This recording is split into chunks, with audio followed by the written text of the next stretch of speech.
নমস্কার বন্ধুরা, আজ আমি আপনাদের খুব সুস্বাদু আর নিরামিষ চানা মশলা বানিয়ে দেখাবো। চানা মশলা বানানোর জন্য চানাটা আমি 5-6 ঘন্টা ভিজিয়ে রেখেছিলাম। এরপর প্রেসার কুকারে চানা, একটা কুচনো আলু, হলুদ আর লবণ দিয়ে সিদ্ধ করতে দিলাম। মশলাটা বানানোর জন্য একটা কড়াইয়ের মধ্যে 1 চামচ ঘি দিয়ে দিলাম। একটু বড় চামচেই ঘিটা দিলাম। এরপর ওই ঘিয়ের মধ্যে জিরে, তেজপাতা, শুকনো লঙ্কা ফোড়ন দিয়ে দিলাম। ফোড়নটা হয়ে এলে কুচি করে কেটে রাখা পনির দিয়ে দিলাম। পনিরটা একটু লাল করে ভেজে নেব।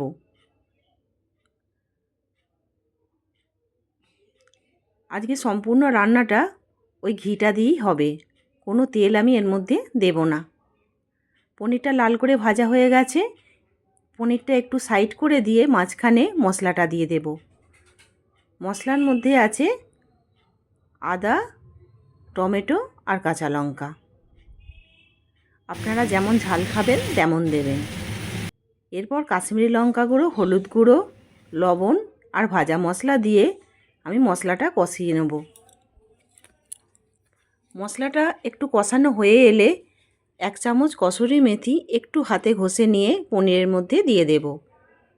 দিয়ে আরেকটু কষিয়ে নেব। মশলাটা কষানোর সময় গ্যাসের ফ্লেমটা একটু কমিয়ে রাখবো।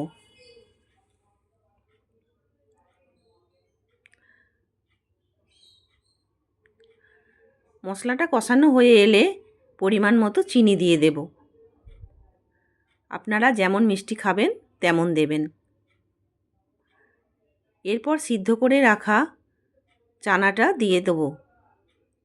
আমি এর মধ্যে এক্সট্রা কিছু জল দিইনি। চানার মধ্যে যেটুকু জল ছিল সেটুকুতেই আমার হয়ে যাবে। আপনারা যদি চান একটু পাতলা করতে একটু জল দিতে পারেন।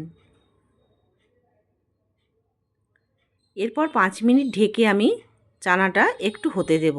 এই সময়ও গ্যাসের ফ্লেমটা একদম কমানো থাকবে। 5 মিনিট পর 2টো কাঁচা লঙ্কা দিয়ে আমি চানাটা নামিয়ে নেব। আজকে এই চানাটা আমরা রুটির সঙ্গে খাবো। আপনারা চাইলে লুচি, পরোটা সব কিছুর সঙ্গেই খেতে পারেন। যদি ভিডিওটা ভালো লেগে থাকে একটু জানাবেন আর শেয়ার করবেন। আপনারা ভালো থাকবেন, সুস্থ থাকবেন আর আগামী দিনগুলো খুব আনন্দে কাটাবেন। নমস্কার।